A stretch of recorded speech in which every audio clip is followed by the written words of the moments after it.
Good morning. Today we will start introduction and basic concepts in fluid mechanics. We start with no slip condition. Fluid is often confined by solid surface, and it is important to understand how the presence of solid surface affect the fluid flow. We know that water in a river cannot flow through large rocks and goes around them.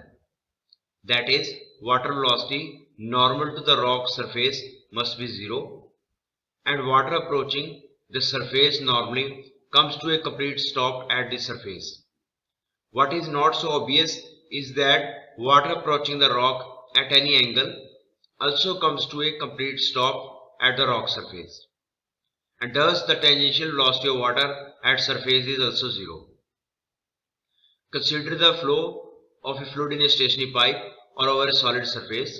You can see here the development of velocity profile due to no slip condition as a fluid flows over the blunt nose. So this is the nose of a plane. So whatever air is flowing at here, you can say, and when you go along this profile, this near surface is almost at rest, and then the velocity of fluid start to increase when we will go away from the nose, and then it will go to a fixed velocity, fixed value. That is, a fluid in direct contact with a solid sticks to the surface due to viscous effects and there is no slip. This is also known as no slip condition. The photo obtained from a video clip clearly shows the evolution of velocity gradient as a result of fluid sticking to the surface of a blunt nose. The layer that sticks to the surface slows the adjacent fluid layer because of viscous forces between the fluid layers. The flow region adjacent to the wall in which the viscous effects are significant is called boundary layer. So this is a fluid flowing over plate,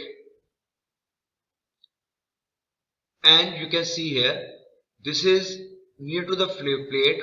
The fluid has zero velocity due to no slip condition, and due to viscous effects the adjacent layer have little bit less velocity. Then velocity will increase and it will approach to a constant velocity, and you can say a uniform velocity. So a fluid layer adjacent to moving surface has the same velocity as the surface. A consequence of the no slip condition is that all velocity profile must have zero values with respect to surface at this point between fluid and solid surface. Another consequence of the no slip condition is the surface drag, which is a force a fluid exerts on the surface in flow direction. Another example here, that is of flow separation during flow over a curved surface. So when a fluid is forced to flow over a curved surface, such as the back side of a cylinder at sufficiently high velocity, the boundary layer can no longer remain attached to the surface, and at some point it separates from the surface, a process called flow separation. So this is your separation point. We emphasize that the no slip condition applies everywhere along the surface, even downstream of separation point. Flow separation discussed in greater detail in coming chapters. A similar phenomenon occurs for temperature. When two bodies at different temperatures are brought into contact, heat transfer occurs until both bodies assume the same temperature at the points of contact. Therefore, a fluid and a solid surface have the same temperature at the points of contact. This is known as no temperature jump condition. A brief history of fluid mechanics. One of the first engineering problems humankind faced as cities were developed was the supply of water from domestic use and irrigation of crops. Our urban lifestyle can be retained only with abundant water, and it is clear from archaeology that every successful civilization of prehistory invested in the construction and maintenance of water systems. The Romans, some of which are still in use, they had prepared aqueducts, are best known examples. However, perhaps the most impressive engineering from a technical viewpoint was done at Hellenistic city of Pergamon in present day. Therefore, from 283 to 133 BC, they built a series of pressurized lead and clay pipes. You can see here, these are lead and clay pipes which are up to 45 meter long and operated at a pressure of 1.7 megapascal, which is 180 meter head of water.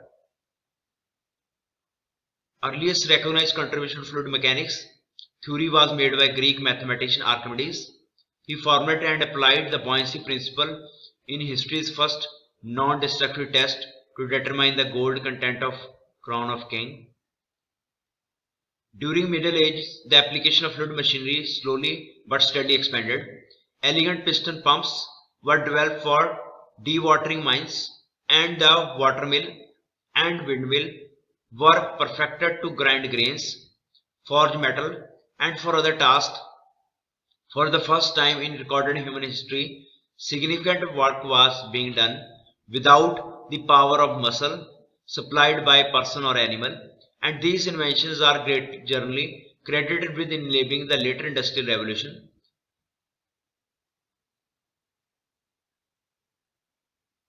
So one person named Torricelli were among the first to apply the method of fluids as they investigated hydraulic pressure distributions and vacuums. The work was integrated and refined by brilliant mathematician Pascal. The Italian monk was the first person to publish his statement of continuity principle for fluids.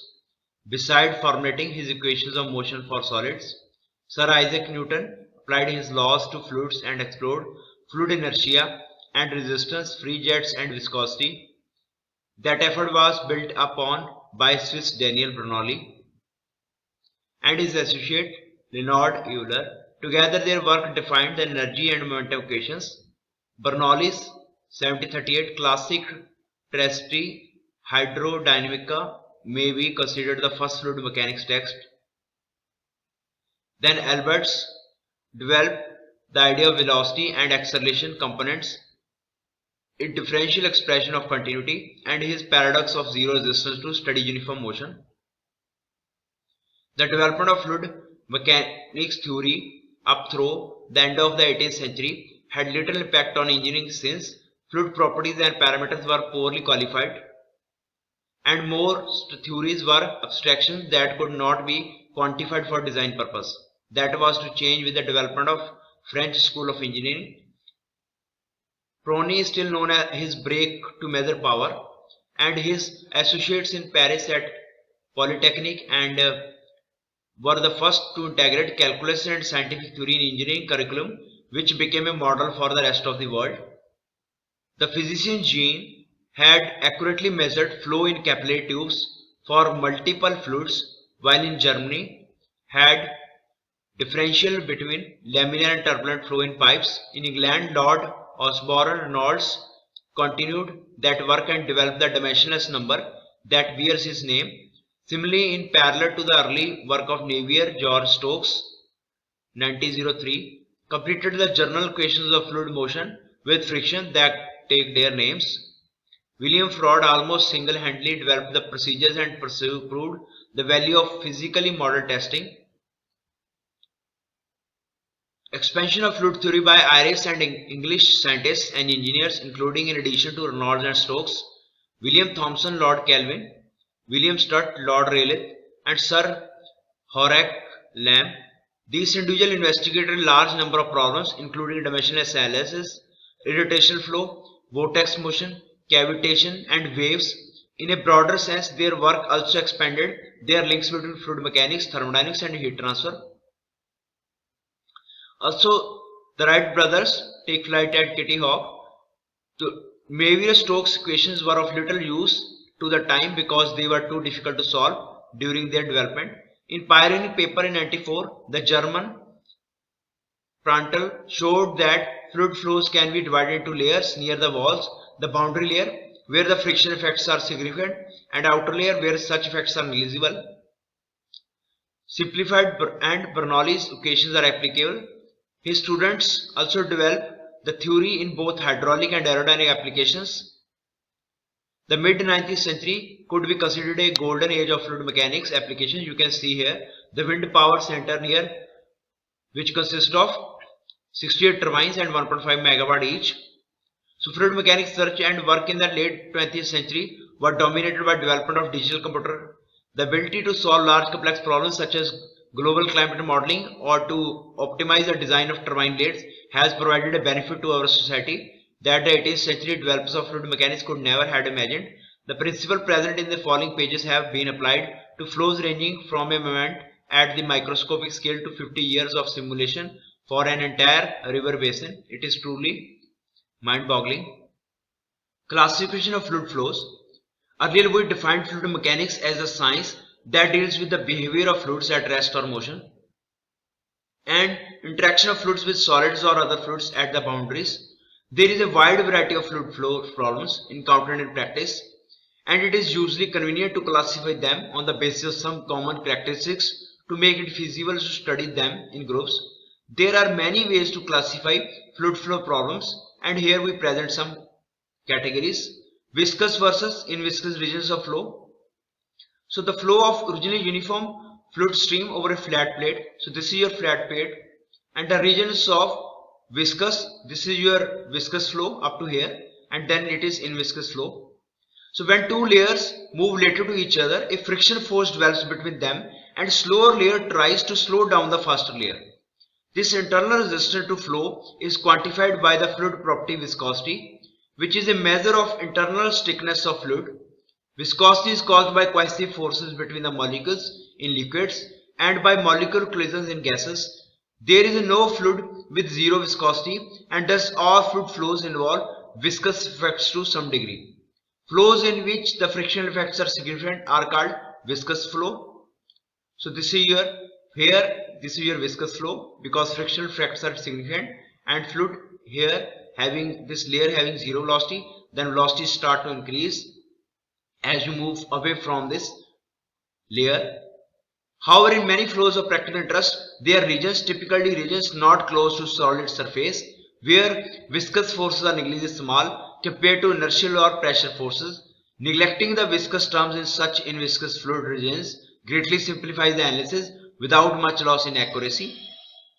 The development of viscous and inviscous regions of flow as a result of inserting a flat plate parallel into a fluid stream of uniform velocity. The fluid sticks to the plate on both sides because of the no slip condition, and a thin boundary layer in which the viscous effects are significant near the plate surface is viscous flow region. So this region is your viscous flow. The region of flow on both sides away from the plate and unaffected by the presence of plate is the inviscous flow region. So this flow in viscous flow region because it is unaffected by the presence of this plate. Internal versus external flow. A fluid flow is classified as being internal or external depending on whether the fluid is forced to flow in a confined channel or over a surface. The flow of an unbounded fluid over a surface such as plate, a wire or a pipe is external flow. So this previous example is your external flow. The flow of pipe or a duct is internal flow if the fluid is completely bounded by solid surface. Water flow in pipe, for example, is internal flow, and air flow over a ball or over an exposed pipe during a windy day is external flow. So you can see here, this is external flow over a tennis ball. The flow of liquids in a duct is called open channel flow. If the duct is only partially filled with the liquid and there is a free surface, the flows of water in rivers and irrigation ditches are examples of such flow. Internal flows are dominated by influence of viscosity throughout the flow field. In external flows, the viscous effects are limited to boundary layer near solid surface and to wake regions downstream of bodies. Compressible versus incompressible flow. A flow is classified as being compressible or incompressible depending on the level of variation of density during flow. Incompressibility is an approximation and a flow is said to be incompressible if the density remains nearly constant throughout. Therefore, the volume of every portion of fluid remains unchanged over the course of its motion when the flow is incompressible. The densities of liquids are essentially constant and thus the flow of liquid is typically incompressible. Therefore, liquids are usually referred to as incompressible substance. A pressure of 210 atmosphere, for example, causes density of liquid water at 1 atmosphere to change just by 1%. So there is a marginal effect on the density of the liquid with change in pressure, while in case of gases, a change of pressure of 0.01 atmosphere causes a 1% change in the density of air. When analyzing rockets, spacecraft and other systems that involve high-speed gas flows, the flow speed is often expressed in terms of dimensionless Mach number. So Mach number is velocity of speed of the flow divided by speed of the sound. Now speed of sound is 346 meter per second in air at room temperature. According to the Mach number, flow is divided into sonic when Mach number is 1, subsonic when Mach number is less than 1, and supersonic when Mach number is greater than 1, and hypersonic when Mach number is very large. So it will define the speed of fluid, or you can say speed of rocket or spacecraft with respect to the speed of sound. Say if Mach number is 10, it means you are traveling 10 times the speed of the sound, which usually happens in case of the rockets. Liquid flows are incompressible to a high level of accuracy, but the level of variation in density in gas flows and consequent level of approximation made when modeling gas flows as incompressible depends on Mach number. If Mach number is less than 3, the change in density is under 5%, which is usually the case. We can assume the incompressible. Therefore, compressibility effects of air can be neglected at speeds under 100 meter per second. Note that the flow of gas is not necessarily a compressible flow. So small domestic change in liquids correspond to large pressure drop can still have important consequences. The irrigating water hammer in a water pipe, for example, is caused by vibrations of the pipe generated by deflection of pressure waves following the sudden closing of valves. Laminar versus turbulent flow. So this is laminar flow. This is transition, means it will changing from laminar to turbulent, and this is turbulent flow. Some flows are smooth and orderly, while others are rather chaotic. The highly ordered fluid motion characteristics by smooth layers of fluid is called laminar. The word laminar comes from the movement of adjacent fluid particles together in laminates. The flow of high viscosity fluids such as oils at low velocities is typical laminar. The highly distorted fluids motion that typically occurs at high velocities and is characterized by velocity fluctuations is called turbulent. The flow of low viscosity fluids such as air at high velocities is typically turbulent. The flow regime greatly influences the required power of pumping. A flow that alters between being laminar and turbulent is called transitional. Means when your laminar flow changes to turbulent, the transitional phase in between is called transitional flow. The experiments conducted by Osborne and Reynolds in 1880 resulted in establishment of dimensionless Reynolds number Re as a key parameter for determination of the type of flow. Natural or unforced versus forced flow. A fluid flow is said to be natural or forced depending on how the fluid motion is initiated.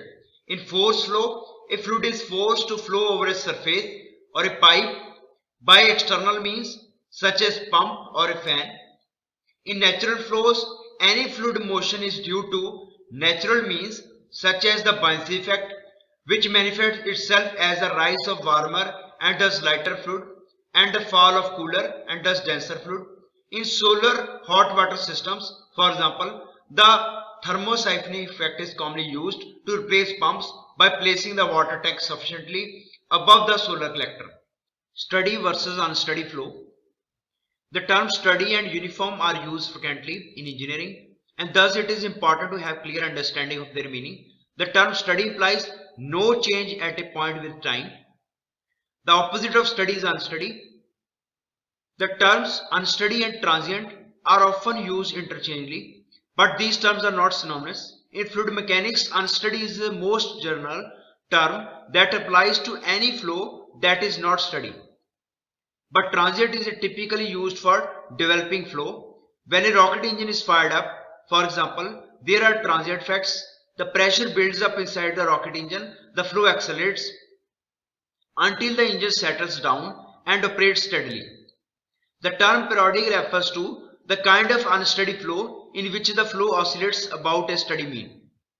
Many devices such as turbine, compressors, boilers, condensers and heat exchangers operate for a long period of time under the same conditions, and they are classified as steady flow devices.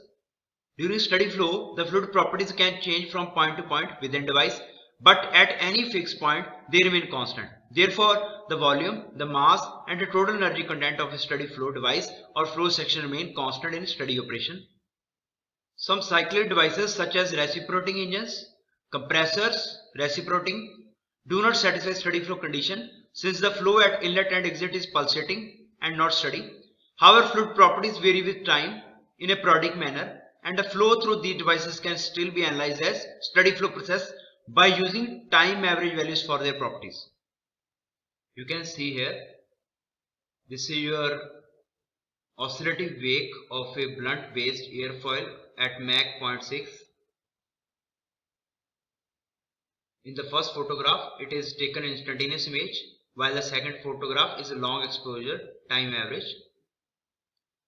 So figure 90A, 190A is an instantaneous snapshot from a high-speed motion picture. It reveals large altering, swirling, turbulence eddies that are shed into periodically oscillating wave from the blunt base of the object. So here you can see these are oscillating waves, swirling eddies and turbulent eddies. But if you take the eddies, you can say if you take the average in the second image, which is time average over 12 cycles, the resulting time average flow field appears steady since the details of unsteady oscillations have lost in the long exposure. In the second average image, because it is time average, so the whatever these oscillations, they are not visible in this image.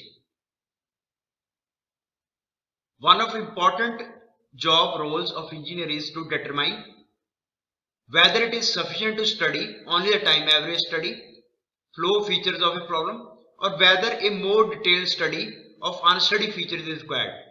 If the engineer were interested only in the overall properties of the flow field, such as the time average drag coefficient, the mean velocity and pressure fields, a time average description like time average experimental measurements or an analytically or numerical calculation of time average flow field would be sufficient. However, if the engineer were interested in details about the unsteady flow field, such as flow induced vibrations, unsteady pressure fluctuations, or the sound waves emitted from the turbulent eddies or the shock waves, a time average description of the flow field would be insufficient. Most of the analytical and computational examples provided in this textbook deal with steady or time average flows, although we occasionally point out some relevant unsteady flow features as well as when appropriate. 1, 2 and 3 dimensional flows. A flow field is best characterized by the velocity distribution, and thus a flow is said to be 1, 2 or 3 dimensional if the flow velocity varies in 1, 2 or 3 primary dimensions respectively. A typical fluid flow involves a 3-dimensional geometry, and the velocity may vary in all 3 dimensions, rendering the flow 3-dimensional. So you can say velocity is x, y and z in rectangular, or velocity in r, theta and z in cylindrical coordinates. However, the variation of velocity in certain directions can be small relative to the variation of velocity in other directions and can be ignored with negligible error. In such cases, the flow can be modeled conveniently as being 1 or 2 dimensional, which is easier to analyze. You can see here, this is a pipe, this is the radial direction, this is that direction. So consider a steady flow of a fluid through a circular pipe attached to a large tank. The fluid velocity everywhere on the pipe surface is 0 because of no slip condition. So on the surface of the pipe, due to the no slip condition, the velocity here is 0. You can see this is the velocity profile. So here near to the surface is 0. And the flow is 2-dimensional in entrance region of pipe.